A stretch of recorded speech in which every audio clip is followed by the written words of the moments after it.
now that the crackpot conspiracy could be useful to Biden's anti-China rhetoric, all of a sudden the establishment and the media think it's a great conspiracy. CNN yelled last week what the lab leak theory's new credibility means. CNBC screamed, Biden orders closer review of COVID origins as U.S. intel weighs Wuhan lab leak theory. While just a few days ago, Yahoo News quietly reminded us there's still no evidence of a Chinese lab leak. But mainly, you have to go to independent news sources to get, reality. Here's Danny Haifong at Black Agenda Report. Similar to Russiagate, U.S. intelligence has run within an entirely unsourced narrative that conveniently pins blame on another country for domestic ills and labels that country a national security threat. The lab leak conspiracy is an effective psyop because it is difficult to imagine evidence that could disprove or prove the claim. Ah, those are the best kind of racist stories. The ones that can't be disproven. I see what you did there, U.S. government. I see what you did. Well played. Well played, sir. But one thing you'll never hear from the mainstream media is that all of this is stacked on top of a mostly forgotten history of the American people provably being used as lab rats by our own government. Because every once in a while, our military-industrial complex looks at their weapons and goes, I wonder what this shit will do to large numbers of unsuspecting human beings.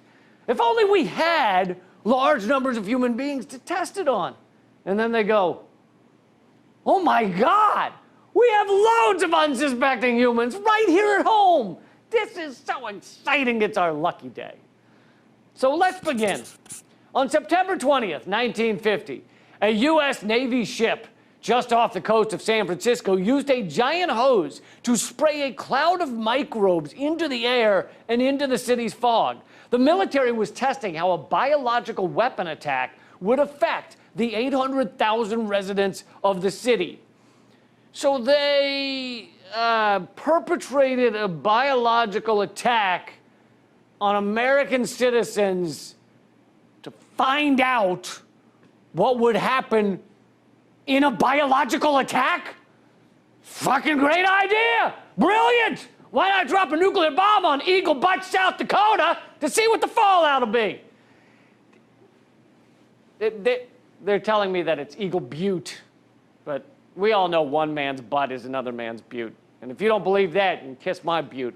But no, I'm not making this up. In one of the largest human experiments in history, our military covered the people of San Francisco with two kinds of bacteria, Serratia marcescens and Bacillus globigii. Pretty sure I nailed that. The gas attack sickened many and was known to kill at least one man. According to Rebecca Creston at Discover Magazine, this event was one of the largest offenses of the Nuremberg Code since its inception, because the code requires voluntary informed consent to, hit people with bioweapons, unless you're trying to kill them, in which case I think the informed consent is off the table. You gotta wonder, who the fuck signs off on these projects? Sir, we'd like to gas the people of San Francisco. You mean those goddamn queer hippies? It's about time. How many of them will die? Probably just a few. Only a couple. Oh, it's too bad. Go ahead and do it anyway. We'll find a way to up those numbers later down the road. But that experiment was not the end of such things. It was just the beginning. Over the next 20 years, the military would conduct 239 germ warfare tests over populated areas, according to news reports from the 1970s, after the secret tests had been revealed in the New York Times, the Washington Post, Associated Press, and other publications, and also detailed in congressional testimony from the 1970s. After it came out, the government explained that the goal was to deter the use of biological weapons and be prepared for them. Yes, of course. We want to deter biological weapons attacks on Americans by dropping biological weapons on Americans first.